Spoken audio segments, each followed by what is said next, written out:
श्रेयान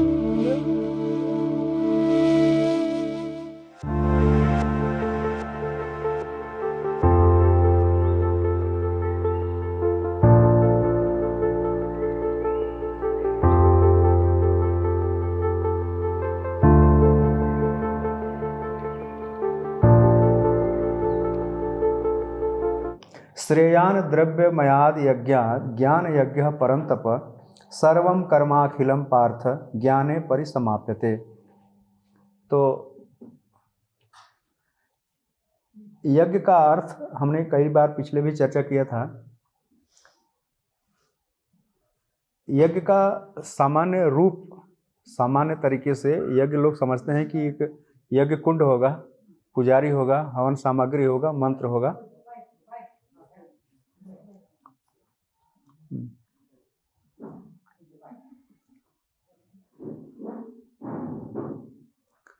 इस तरह से यज्ञ शब्द जो है भारतवर्ष में और भगवत गीता के अनुसार दोनों में जो मूलभूत अंतर है और जो प्रयोजन है वो अगर गीता के अनुसार इस चौथे अध्याय के आलोक में, चौथे अध्याय के परिप्रेक्ष्य में हम समझने का प्रयास करें। और मुझे नहीं पता कि इसमें से कितने लोग हैं जो चौथे अध्याय को ठीक से पढ़े या आगे पीछे सुने। 2-3 क्लास में हमने सुना।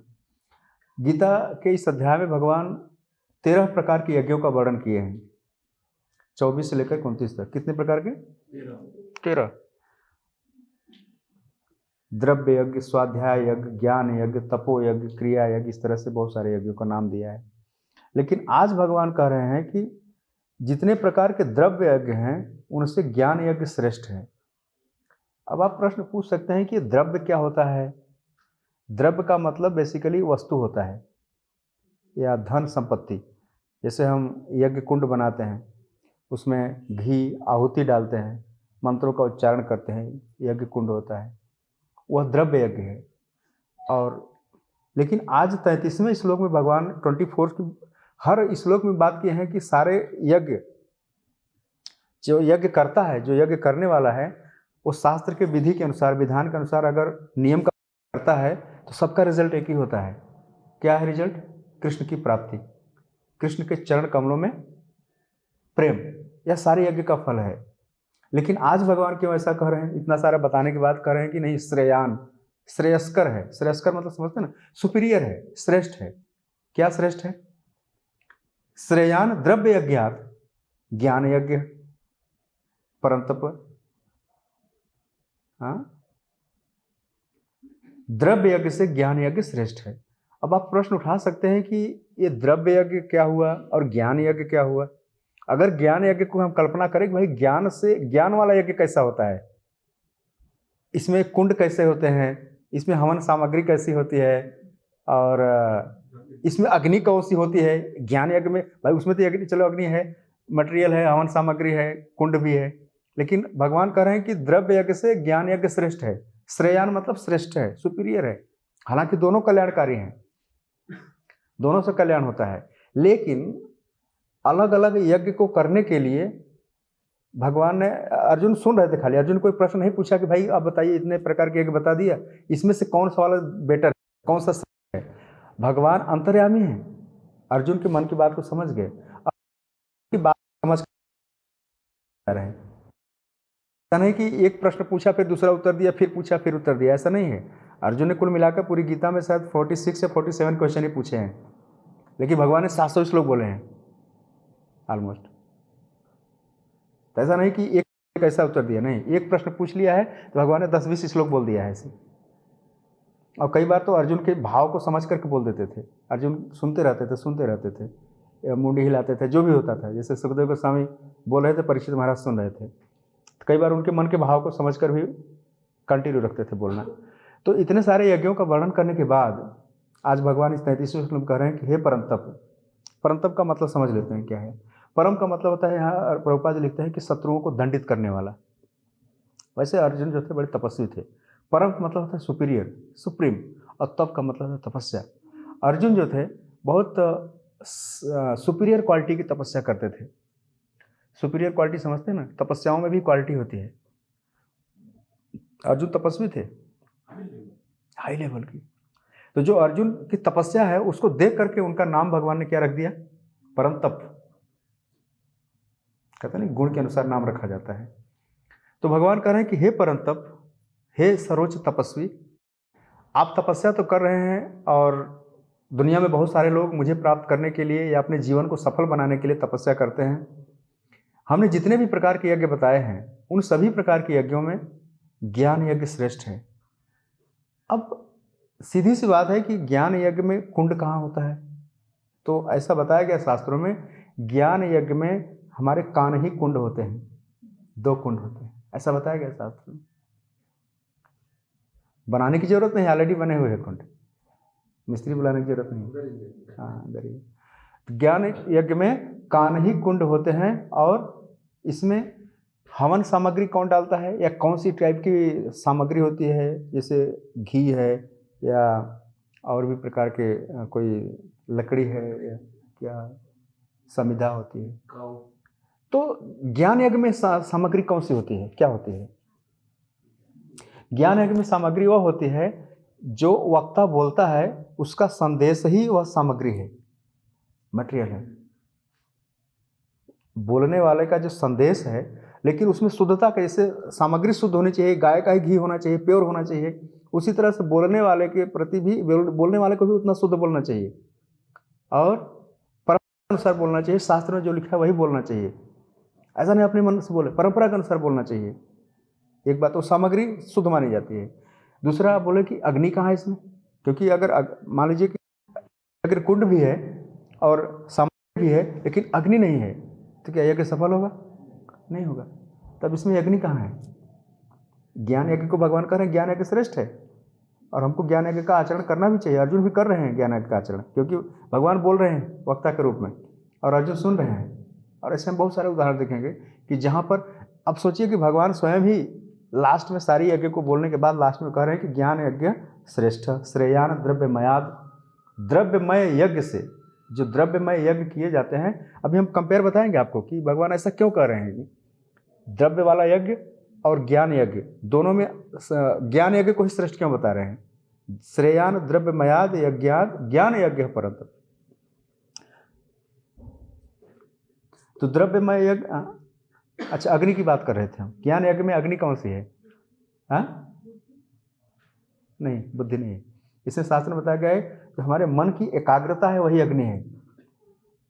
बोलने वाला जो है, वक्ता का जो संदेश है वह सामग्री है और दोनों कान हमारे क्या हैं?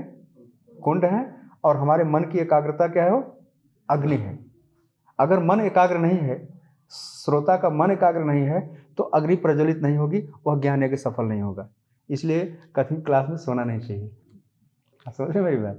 क्योंकि बोलने वाला अगर बोल दिया और उसने तो चलो सामग्री डाल दी आपके कान तक गई, लेकिन मन की एकाग्रता नहीं है तो अग्नि हृदय में काम नहीं करेगी। इसलिए अटेंटिव रहना चाहिए। हरे कृष्णा कृष्णा कृष्णा हरे हरे, हरे राम राम राम।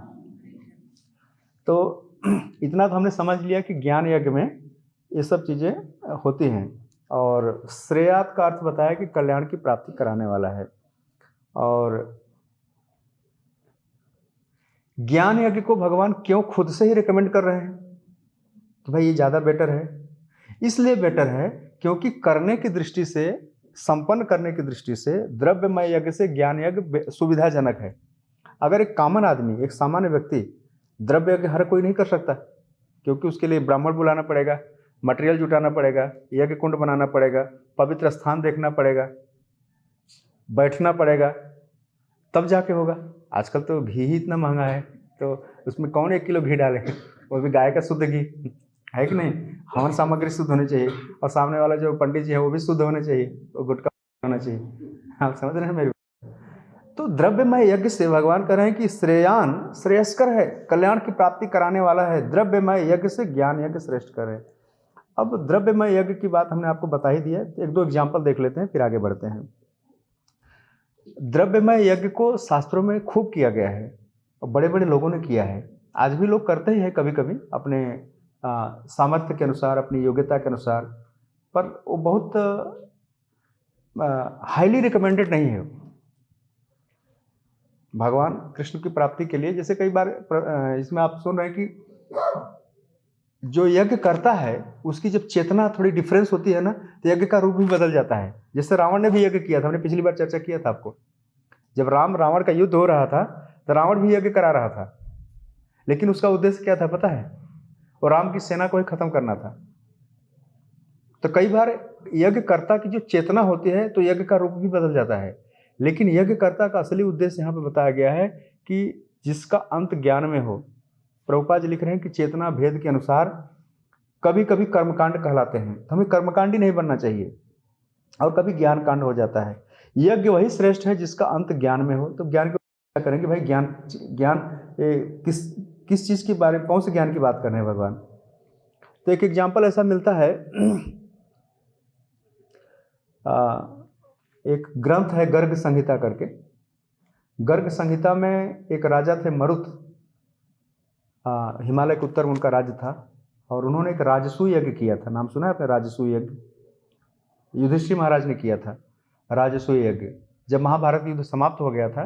वैसे ये बेसिक इन्फॉर्मेशन मैं सिर्फ बता इसलिए रहा हूँ कि हमें नॉलेज होना चाहिए कि वैदिक कल्चर में ये सब चीज़ें होती थी और हुआ करती थी, हिस्ट्री में थी। तो राजसूय यज्ञ वही कर सकता है जिसने पूरी पृथ्वी को कंट्रोल कर लिया हो, उसके सामने कोई उसका विरोधी ना हो, कोई प्रतिद्वंदी ना हो उसका, और सारे राजा उसके अंडर में आते हों, सब लोग उसको टैक्स पे करते हों। उसको राजसूय यज्ञ करने का अधिकार है। ऐसा नहीं कि कोई भी राजसूय यज्ञ चालू कर दे। और उसका जो आचार्य होता था, जो उसका गुरु होता था करने वाला यज्ञ, वो बहुत क्वालिफाइड व्यक्ति होता था। तो उसमें इसमें नाम दिया है, एक मुनि का नाम दिया है, संवर्त मुनि, वो कराते थे। इसके अलावा आपने एक उस यज्ञ के विषय में ऐसा वर्णन मिला है गर्ग संहिता में कि इतना दान दिया गया है, 60 किलोमीटर का यज्ञ कुंड बनाया गया था। कितना? हाँ, यहाँ से महसाना तक, फिर उधर समझ ली इतना बार। क्योंकि जो द्रव्यमय यज्ञ होता था या राजसूय यज्ञ होता था, उसमें जो आचार्य होते थे ना, जो कराने वाले, जैसे जो कहते हैं मेन होते थे, जो मेन उसका मेन पृष्ठ, जो मुख्य पुरोहित होते थे, वो बताते थे कि कैसे क्या करना है, क्योंकि उनके आदेश का पालन करना पड़ता था उस यजमान को। और इतना कहते ना कि जो पाइप लगा करके उस यज्ञ कुंड में घी डाला जाता था, सप्लाई की जाती थी, तब जाके अग्नि प्रज्वलित होती रहती थी। अब बता, इतना सारा घी अब तो कहाँ आएगा? वो चम्मच से भी घी नहीं डालने में खत्म हो जाएगा, और पाइप से तो बात ही छोड़ो, राइट? तो द्रव्य में यज्ञ का वर्णन है। और भगवान कृष्ण प्रकट हुए लास्ट में, उस यज्ञ कुंड में प्रकट हुए और बोले कि हे राजन, हम तुम्हारी विनम्रता से बहुत प्रसन्न हैं।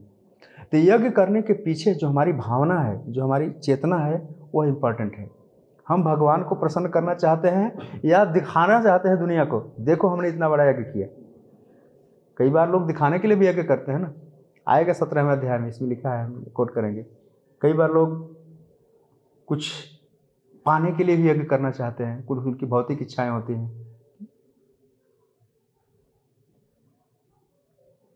एक अश्वमेध यज्ञ का वर्णन सुनिए आप।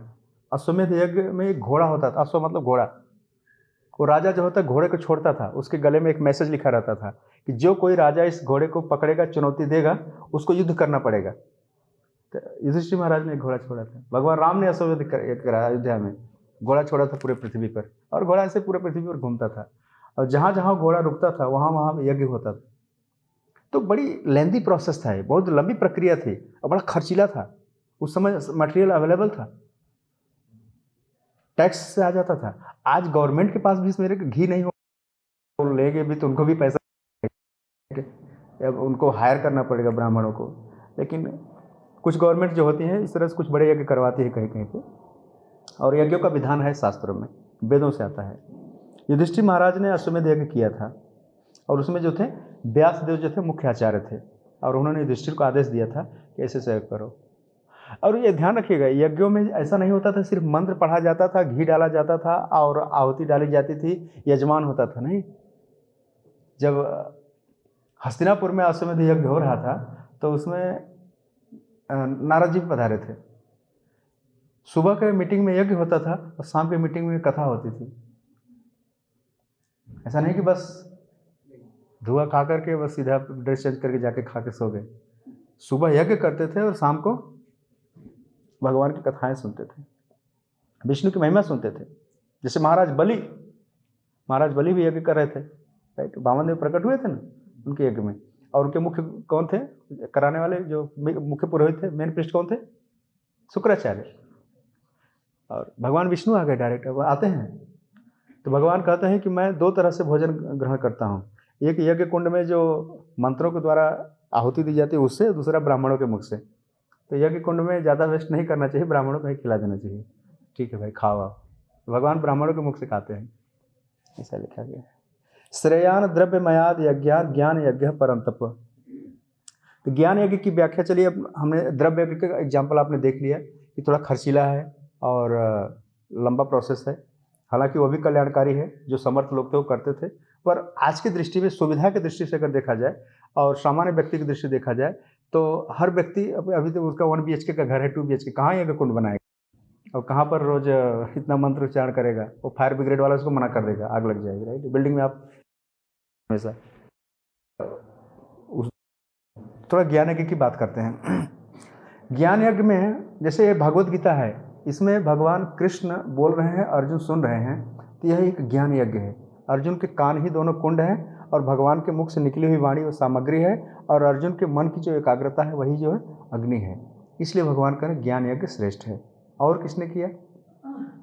और एग्जाम्पल देख सकते हैं, भगवत गीता का अध्ययन प्रभुपाद जी 1966 में न्यूयॉर्क में इस श्लोक पर एक लेक्चर दे रहे थे, तो वहाँ पर बता रहे थे कि हम लोग जो कर रहे हैं, भगवत गीता की स्टडी कर रहे हैं, यह ज्ञान यज्ञ है। हम लोग इसके श्लोकों को पढ़ करके, प्रभुपाद जी इसको सिंप्लीफाइड करके पूरी दुनिया को बांटे हैं, नहीं तो समझ में आने वाली चीज़ नहीं है।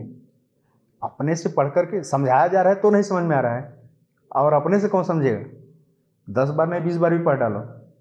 तो ये तो गुरुदेव की कृपा है कि उन्होंने इसको सरल भाषा में, दुनिया की लगभग 40 लैंग्वेज, अरबी, चाइनीज, इंग्लिश, इंडिया के ऑलमोस्ट सभी भाषाओं में, गुजराती, हिंदी, तमिल, सब भाषाओं में इसको ट्रांसलेट किया है, और लोग समझ पा रहे हैं।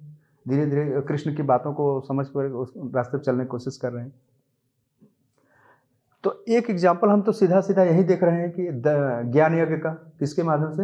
अर्जुन और कृष्ण के माध्यम। कृष्ण अर्जुन संवाद जो है वह ज्ञान यज्ञ का लाइव एग्जाम्पल है। जैसे हम लोग भी सुनते हैं अपने गुरु से, तो बड़ा अटेंटिव। प्रभुपाद की क्लास में जब कोई बैठा रहता था ना, आप देखिए जब 77 के पहले उनकी रिकॉर्डिंग क्लासेज हैं ढेर सारे, कुछ तो ऑडियो में है, वीडियो में भी हैं। तो अगर कोई सोता रहता था ना, प्रभुपाद उसको बोलते थे डोंट स्लीप, सीट प्रॉपरली। क्योंकि विदेशी बैठते थे ना, कई बार उठ पटांग बैठते थे, टांग ऐसे करके बैठ जाते थे, तो मतलब उनको बैठने भी नहीं आता था वैसे, तो प्रभुपाद उनको टोकते थे, ठीक से बैठो। तो जब कोई ज्ञान यज्ञ में सावधान नहीं होता था तो बोलने वाले को इरिटेट होता था या उनको अच्छा नहीं लगता था, इस तरह से। दूसरा उदाहरण देखिए महाराज परीक्षित का। महाराज परीक्षित ने जब उनको 7 दिन के अंदर समीक ऋषि के पुत्र श्रृंगी ऋषि ने, श्रृंगी वो ब्राह्मण का जो ब्राह्मण बालक ने श्राप दिया, 7 दिन के अंदर आपकी मृत्यु हो जाएगी, तो उन्होंने गंगा के तट पर क्या किया? आम्र अनशन किया, और सुखदेव गोस्वामी के श्रीमुख से उन्होंने 7 दिन तक श्रीमद् भागवत की कथा सुनी। और कथाओं में आपको पता है पहले ही में एक बड़ा इंपॉर्टेंट प्रश्न पूछा है सुखदेव गोस्वामी ने, वो हम सबको याद रहना चाहिए। वो क्वेश्चन क्या था?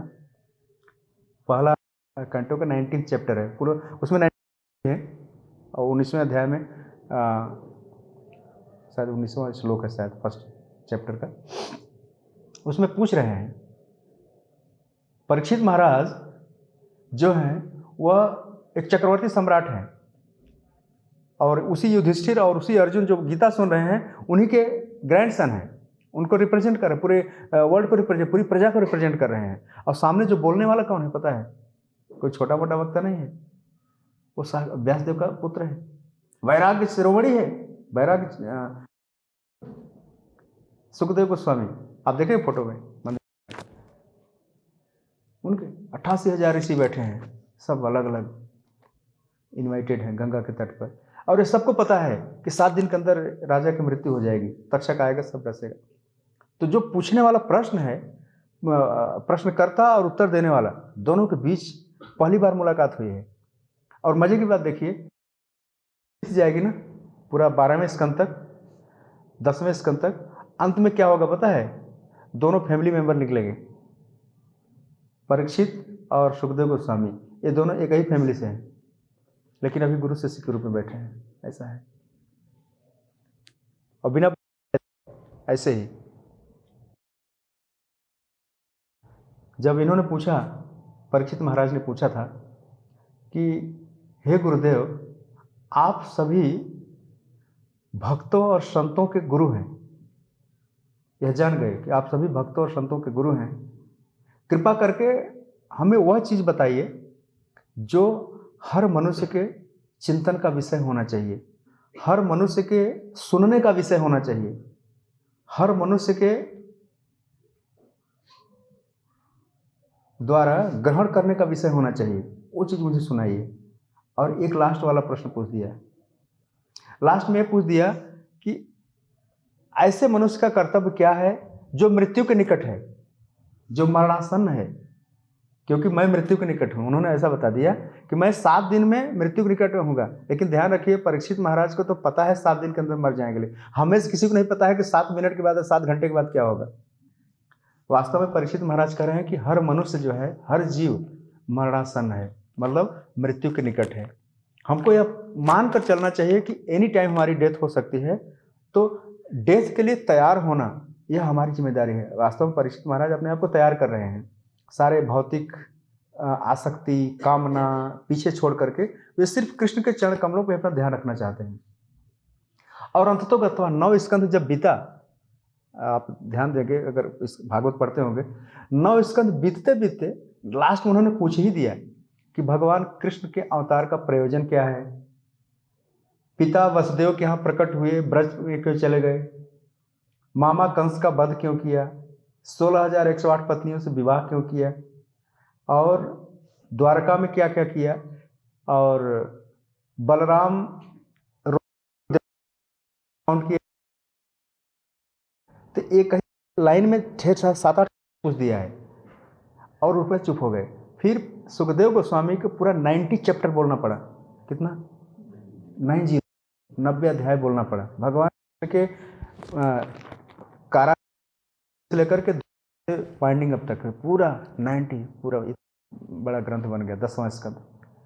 तो यह होती है परीक्षित महाराज के हृदय में जो पिपासा है, जो ज्ञान, वही ज्ञान यज्ञ की करने की जो एक इच्छा है, वह कहीं न कहीं हमारे हृदय में होनी चाहिए। जैसे अर्जुन ही सुन रहे हैं ध्यान से, ऐसा नहीं कि अर्जुन को या परीक्षित को इन सब चीज़ों की जरूरत थी, पर इन संवादों से, इन ज्ञान यज्ञ से हमको एक प्रेरणा मिलती है कि काश ऐसी कुछ इच्छा हमारे मन में भी आ जाती।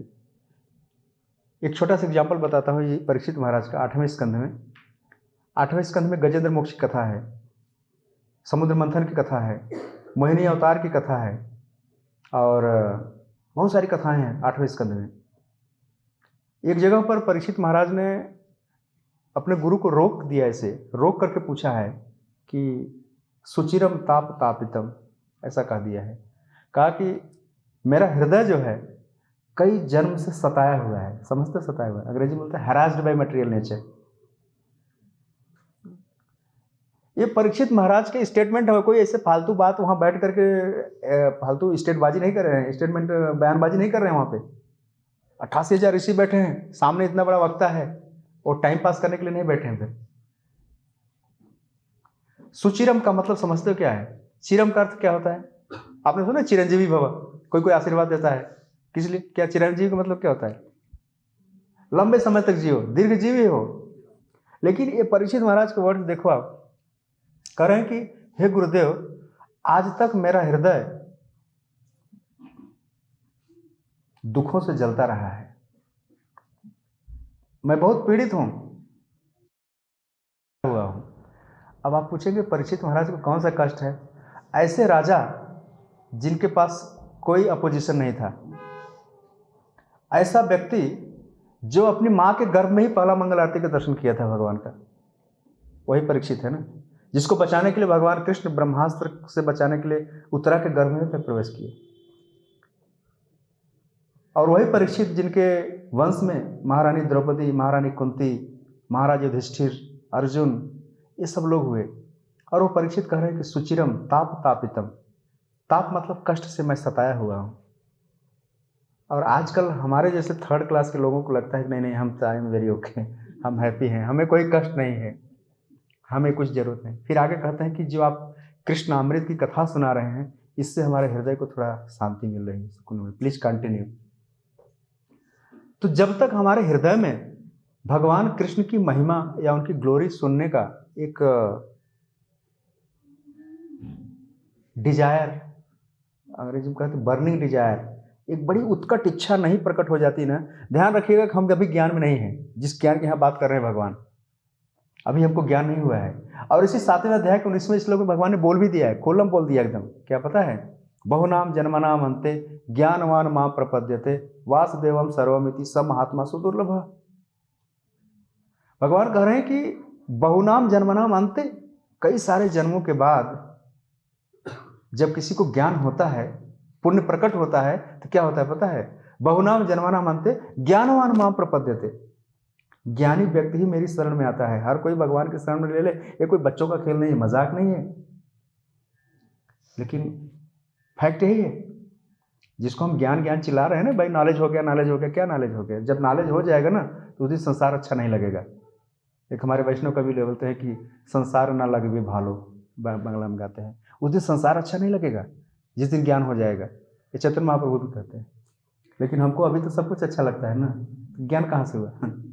नहीं हुआ। ज्ञानवान महाप्रपद्यते। और जब भगवान की शरण कोई लेता है तो उसका सिम्टम क्या है, लक्षण क्या है?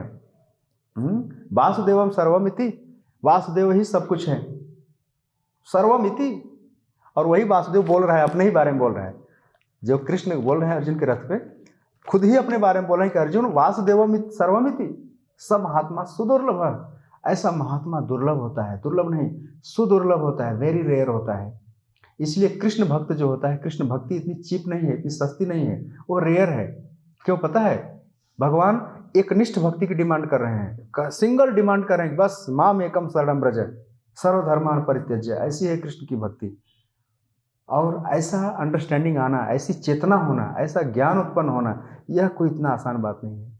किसी वैष्णव, किसी साधु की बड़ी महती कृपा हो, तब जाकर या कई जन्मों का पुण्य, जैसे परीक्षित महाराज कह रहे हैं कि सुचिरम ताप तापितम। ये सुचिरम का मतलब होता लंबे टाइम पे नहीं, 100 साल 200 साल नहीं, ऐसा नहीं।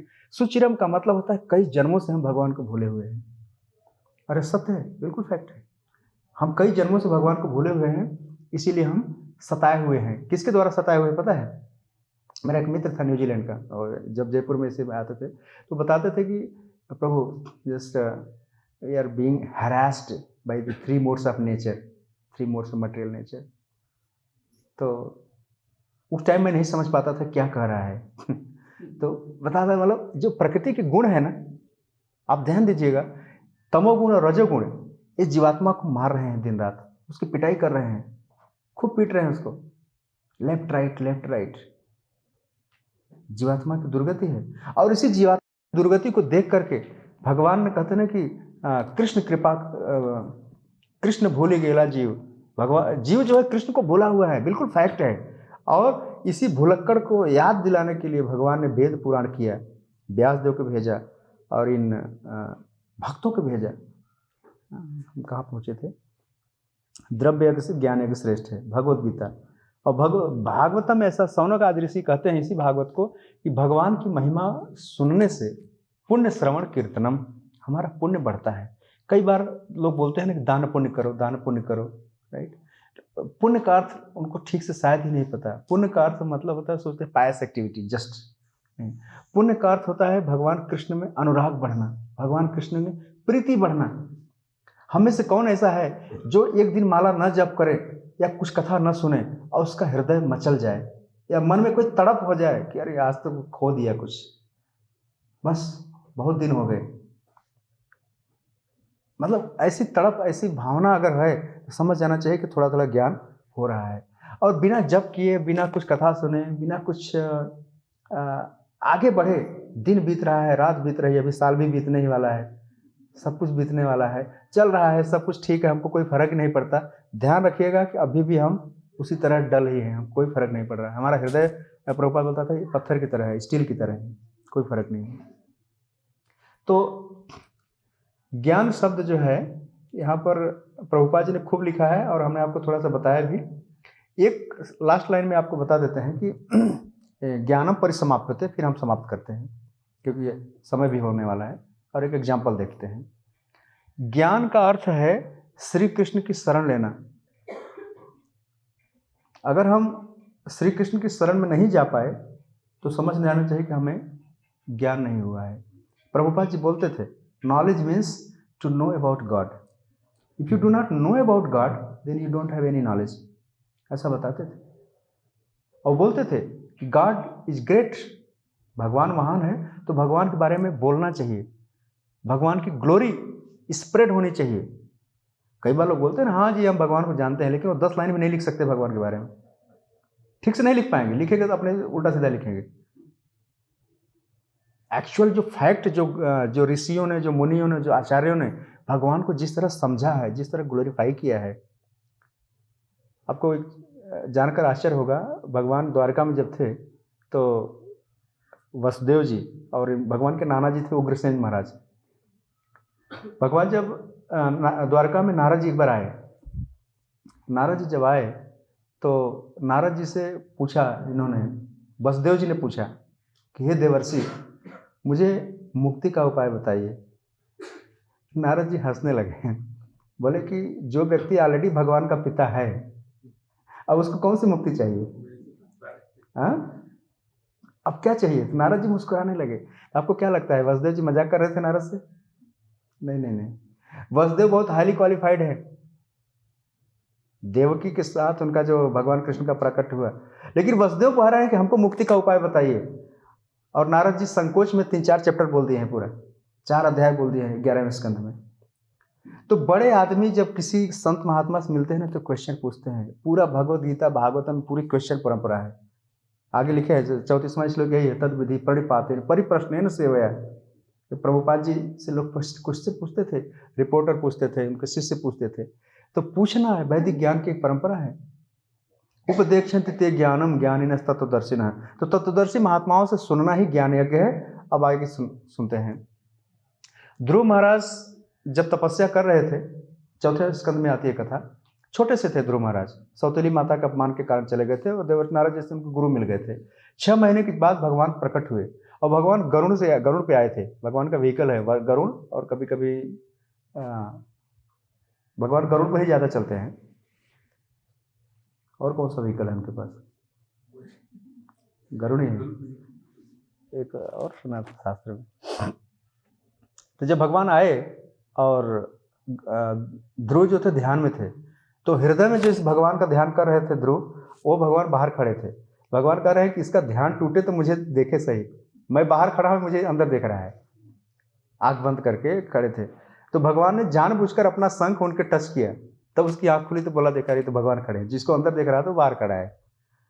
तो ध्रुव महाराज जो है कुछ बोलना चाहते थे, लेकिन छोटे से 5 साल के थे ना, तो कोई संस्कृत वगैरह ज़्यादा पढ़े नहीं थे, राजा के परिवार से थे और कुछ LKG में भी नहीं गए होंगे, एडमिशन तो नहीं हुआ होगा। लेकिन ऐसा सिचुएशन बना कि तपस्या किए, भगवान प्राप्त हुए मथुरा में, मधुबन में ही। तो भगवान अंतर्यामी जान गए कि कुछ बोलना चाहता है, कि बोल नहीं पा रहा है। उन्होंने अपना शंख जो है उनके गाल पर टच किया, धारा प्रवाह संस्कृत बोला है। 12 श्लोकों में भगवान को 12 आदित्य की तरह भगवान को वर्णन कर दिया है। अंत में कह दिया, ध्रुव ने कह दिया कि स्वामिन कृतार्थ अस्मिन वरम नहीं आचे, मैं धन्य हो गया, मेरा जीवन धन्य हो गया, मुझे कोई वर नहीं चाहिए। लेकिन भगवान ने कहा नहीं नहीं नहीं, तुमको वर तो देना ही पड़ेगा, वरदान के लिए आए थे ना, पिता से ऊंचा राज्य चाहिए। यह है दिव्य ज्ञान, तपस्या की समाप्ति जो है ज्ञान की प्राप्ति में। ध्रुव को ज्ञान हो गया कि भगवान यही है, अब कोई भौतिक कामना नहीं रखनी चाहिए। परिसमाप्ति का अर्थ यह है कि जैसे आपने देखा होगा कि नदियों का जो प्रवाह होता है, नदियां बहती हैं तो सीधा गंगा कहाँ जाती हैं? समुद्र में जाके मिलती हैं। उसी तरह से भगवान कह रहे हैं कि आप जितने भी यज्ञ कर रहे हो, जितने भी कर्ता करो, उन सब का समापन करना चाहिए ज्ञान में, और ज्ञान का समापन कृष्ण की भक्ति में होना चाहिए, ऐसा है। और अंत में भगवान ने अर्जुन के लिए पार्थ शब्द प्रयोग किया है। तो कुंती महारानी भी जब भगवान से प्रार्थना कर रही थी, जब भगवान हस्तिनापुर छोड़ करके द्वारका के लिए जा रहे थे, इसी रास्ते से गए थे। भागवत में लिखा है, दिल्ली से निकल करके ऐसा लिखा गया है, राजस्थान होकर के फिर इधर अहमदाबाद या बड़ोदरा के बीच में सूरत होकर के फिर वापस द्वारका से गए थे। ये रूट बताया गया इसे। तो भगवान जब रथ पर बैठे हैं पहले स्कंद में और कुंती महारानी सामने खड़ी हैं, तो कई सारे इम्पॉर्टेंट प्रेयर्स कह रही हैं, लेकिन एक प्रेयर में उन्होंने कहा है कि हे कृष्ण, ऐसी कृपा करो कि मेरा जो चित्त है ना वह तुम्हारे में ऐसा लगे जैसे गंगा समुद्र की ओर बहती है, वैसे मेरे चित्त की धारा जो है अविरल अखंड तुम्हारे चरणों की तरफ बहती रहे। अर्थात कुंती महारानी कह रहे हैं कि जो मेरा संबंध है इन पांडवों से और यादवों से, इनसे काट दो, संबंध विच्छेद कर दो। राइट? हम में से कौन ऐसा होगा जो भगवान से प्रार्थना करेगा कि प्रभु ऐसी कृपा करो कि परिवार से मेरा स्नेह खत्म हो जाए, सिर्फ आपके तरफ ही लगा रहे, उधर ही गंगा की तरह बढ़ता रहे। तो भगवान अर्जुन के यहाँ पार्थ कह रहे हैं हे पार्थ, तुम्हारी माता ने जिस तरह से अपना चित्त मुझ में लगाया था, उसी तरह से तुम भी अपना चित्त मुझ में ही लगाओ। और आगे चल करके इस बात को भगवान स्थापित करेंगे कि अर्जुन का संबंध प्रथा से जोड़ रहे हैं, उनकी माता से जोड़ रहे हैं। जैसे तुम्हारी माँ मेरी अनन्य भक्त है, उसी तरह से तुमको भी अनन्य भक्ति कैसे करनी है? ज्ञान के द्वारा। ज्ञानम परिसमाप्यते। ज्ञान के बिना भक्ति, प्रभुपाद जी बड़ा अच्छा लिखते हैं इस पर, बिना ज्ञान की भक्ति क्या है पता है आपको? समाज में उत्पात मचाना है। उत्पात समझते हैं? Disturbance. Without proper knowledge, if you are practising devotional service, then simply creating disturbance in the society. इसलिए प्रभुपाद चाहते थे कि हरे कृष्ण मूवमेंट वालों को लोग सेंटिमेंटल न समझें, या ऐसे ही न समझें कि समाज को डिस्टर्ब करने वाले हैं, सिर्फ गाने बजाने वाले न समझें। वो backed with, supported with proper knowledge, proper understanding होनी चाहिए और कोटेड होना चाहिए ना शास्त्रों से। क्योंकि जब भी आप बड़े लोगों से मिलते हैं, लोग बोलते हैं कोट करो, समाज शास्त्र में कहाँ है, रेफरेंस कहाँ है इसका, 7th कैंटो 4th कैंटो, बहुत सारे हैं इस तरह से। तो मैं समझता हूँ कि आज के श्लोक में हम लोगों ने काफ़ी सारा कवर किया। तो ज्ञान यज्ञ का अर्थ यही है कि हमारे दोनों कान जो हैं कुंड हैं, बनाने की जरूरत नहीं है, ऑलरेडी बने हुए हैं। और कहीं भी आप अपने गुरु से सुने या कहीं भी जाएं, ध्यान से सुने, थोड़ा ही सुने, अग्नि प्रज्वलित होगी। अब एक बात बता सकते हैं कि अगर अग्नि जलेगी, हृदय में जलेगी, तो हार्ट जल नहीं जाएगा? नहीं। ज्ञान की अग्नि से क्या होगा पता है? आगे आएगा इसमें। ज्ञान की अग्नि से हमारे हृदय में जो कलमश है ना, जो गंदगी है, वो भस्म हो जाएगी। ज्ञान दीपेन भासता, ज्ञान का दीपक जलेगा तो अज्ञान नष्ट हो जाएगा। और यही अज्ञानता जो है जीव का सबसे बड़ा शत्रु है, जीव के लिए सबसे बड़ी बाधा है। जैसे हम किसी की मृत्यु का समाचार सुनते हैं, अरे वो तो गया, वो तो गई, समथिंग लाइक दैट, राइट? सब अर्जुन के मन में भी यही विचार था। आज हम लोग भी कुछ मतलब प्रभुपाद जी कहते हैं कि थोड़ी बहुत मात्रा में अज्ञानता के शिकार हैं। अज्ञानता मतलब अंधकार में है, और भगवान का नाम जो है सूर्य के प्रकाश की तरह है। कृष्ण सूर्य सम, माया अंधकार, जहाँ कृष्ण वहाँ नहीं माया का अधिकार। तो हमारा प्रयास, हमारी ड्यूटी बनती है कि हम खुद को कैसे लाइट में रखें, खुद को कैसे ज्ञान में रखें, प्रकाश में कैसे रखें। अज्ञानता में हम खुद को जितना डुबाएंगे ना, उतना ही हम सफ़र करेंगे। और एक ध्यान रखिए एक बात, जब बच्चा सफ़र करता है ना, तो किसी भी बाप को अच्छा नहीं लगता, किसी पिता को अच्छा नहीं लगता। आपको अच्छा लगता है क्या कि आपका बच्चा बिगड़ जाए, आपका बच्चा कष्ट उठाए? उसी तरह से हम सभी जो है भगवान कृष्ण के अंश हैं। अमेरिका में प्रभुपाद जी कहते थे कि we are all children of Krishna God, we should serve to him, we should try to love him. Simple process है कलयुग में। द्रव्यमय यज्ञ तो हो नहीं सकता, पॉसिबल नहीं है सबके लिए। ज्ञान यज्ञ पॉसिबल एवरीवेयर। और आप प्रभुपाद जी के लेक्चर यूट्यूब पे जाकर, मैं गारंटी नहीं, मैं दावा देता हूँ आपको, अगर आपको समझ में आता है तो, हिंदी में श्रद्धा है तो, आपके हृदय में ज्ञान का दीपक जला ही देगा वो थोड़ी देर के लिए। आप कितने भी डिस्टर्ब हो, आप प्रभुपाद जी के 2-3 लेक्चर सुन लो, आप definitely you will get piece of mind. और आपकी जो चित्तवृत्ति है, जो डायरेक्शन है आपका कॉन्शियसनेस का, वो भगवान की तरफ मुड़कर ही रहेगी, कोई रोक नहीं सकता उसको, गारंटीड है। क्यों? क्योंकि अमोघ है ना, वो कभी फेल नहीं होने वाला है। भगवान के शब्द कभी फेल नहीं हो सकते। और प्रभुपाद जैसे शुद्ध भक्त, उनकी जो वाणी है, उनके मुंह से निकला हुआ शब्द है, वो कभी फेल नहीं होगा, कभी नहीं होगा फेल। उनकी पुस्तक उठा के पढ़ लो आप, जिस भाषा में आपको पढ़ना है पढ़ो आप। लेकिन जब आप ज्ञान के नज़दीक जाओगे ही नहीं, कहते हैं कि बीमार आप हो, दवा लोगे नहीं, डॉक्टर के पास नहीं जाओगे, हॉस्पिटल नहीं जाओगे, कोई खींच कर कितना ले जाएगा आपको? आपको ही जाना है ना। तो इसलिए ज्ञान यज्ञ इसलिए भगवान कह रहे हैं कि श्रेष्ठ है, सब प्रकार के श्रेयान, कल्याणकारी है। कल्याण, अब कोई प्रश्न पूछ सकता है भाई कल्याण तो लोग बोलते हैं ना, कल्याण का इसका अर्थ क्या है? कल्याण का अर्थ क्या होता है? कल्याण का अर्थ अगर हम सिंपल भाषा में समझने की कोशिश करें इसको, तो जिसमें हमारा रियल इंटरेस्ट है वही हमारे लिए कल्याणकारी है। जैसे एक बच्चे का बर्थडे है और उसको गन पसंद है, चलो नकली गन ही है, क्या बोलते हैं, चिड़िया मारने वाले गन, कौन सी गन बोलते हैं उसको। अगर उसको गन बहुत पसंद है और उसके पेरेंट्स बोलते हैं ठीक है हम तुम्हारी खुशी के लिए, तुम्हारे कल्याण के लिए चीज़ है, तुमको हम एक एयर गन देते हैं, उस एयर गन से नुकसान भी कर सकता है किसी का, राइट। तो एक जीव का जो कल्याण है वह सिर्फ भगवान को या गुरु को ही पता है, बाकी किसी को पता ही नहीं। इसका असली रियल कल्याण, वेलफेयर, इसका असली कल्याण किसमें नहीं पता है। आपको लगता है ना कि हम किसी को कुछ पैसा दे देंगे या कुछ वस्तु दे देंगे, इसमें इसका कल्याण हो जाएगा, हो सकता है उसका नुकसान भी हो जाए। आपने दवा की जगह जहर भी दे दिया उसको, आपको पता नहीं है। इसलिए कल्याण की बात है। श्रेयस्कर क्या है, श्रेष्ठ क्या है हमारे लिए? श्रेयस्कर मतलब रियल कल्याण क्या है उसमें, प्रभुपाद जी बोलते थे। तो हमारा कल्याण सिर्फ भगवान को पता है या इन गुरुओं को पता है, आचार्यों को पता है। परंतु दुर्भाग्य देखिए कि कलयुग में जितना ही हम इन मटेरियल गजेट्स और बजट्स के पीछे हैं, उतने ही ज़्यादा हम डिस्टर्ब हैं, राइट। सिंप्लिसिटी नहीं रही लोगों में, सिंपल लाइफ नहीं रहा, कॉम्प्लिकेटेड हो गया। सिंप्लिसिटी परेशान करती है उनको इन्फीरियर फील कराती है। जबकि प्रभुपाद जी ने कहा सिंपल लाइफ है, जस्ट सिंपल ड्रेस पहनो, थोड़ा सा सिंपल प्रसाद खाओ और ठीक से नींद लो, थोड़ा दूध पियो, you will be healthy, right. जरूरी नहीं है कि बाहर सब नान प्रसादम खाना है, ऐसा कुछ नहीं।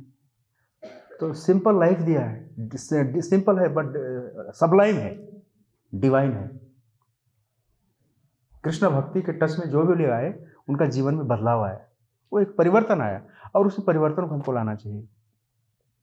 यही है ज्ञान यज्ञ।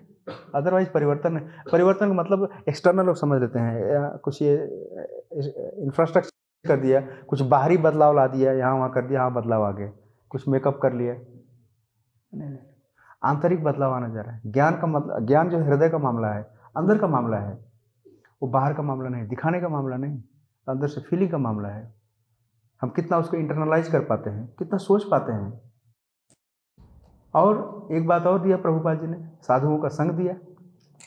ये भगवान ने जब जब दर्शन दिया, को दिया, चाहे प्रहलाद को दिया, चाहे 4 कुमारों को दिया, जिसको भी दिया, भगवान कल्याण का मतलब क्या होता है मालूम है? हमारा असली कल्याण का जब हमें भक्तों का संग मिल जाए। एक बार उससे किसी ने पूछा था कि जीव का सौभाग्य क्या है, जैसे हम सारे जीवों का सौभाग्य क्या है, तो महाप्रभु बोलते थे कि एक जीव का सबसे बड़ा सौभाग्य है कि उसे साधु संतों वैष्णव का संग मिलता है, ये सबसे बड़ा सौभाग्य है। उसका दुर्भाग्य क्या है? दुर्भाग्य है कि वो फालतू लोगों के बीच में ही रहता है। साधु संतों का कोई वो नहीं है, वैष्णव का संग नहीं है, सब कुछ है लेकिन संग नहीं है, डिवोटीज का संग नहीं है। ये सबसे बड़ा मिसफॉर्चून है। तो हमें एटलीस्ट संडे वीकडेज में एक बार या ऑनलाइन भी जुड़ सकते हैं।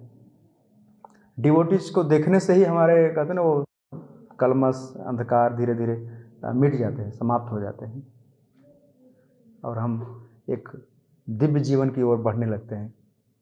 कृष्ण कॉन्शियस बताते हैं प्रभुपाद जी की सबलाइम है, बहुत रैपिड काम करती है, ये दूसरी कोई प्रोसेस नहीं करेगा। परीक्षित महाराज चाहते तो बड़ा यज्ञ करवा सकते थे 7 दिन के अंदर, लेकिन बस सुनना है, खाली सुनना। सुनने से ही हमारे हियरिंग, श्रवणम कीर्तनम विष्णु स्मरणम पाद सेवनम अर्चनम बंदनम दास्यम सख्यम आत्मनिवेदनम, तो हियरिंग, सुनने की हमारी आदत जितनी हो जाएगी, रोज सुनना, 2-4 घंटे सुनना, 2 घंटे सुनना, ठीक है। हरे कृष्ण। श्रील प्रभुपाद की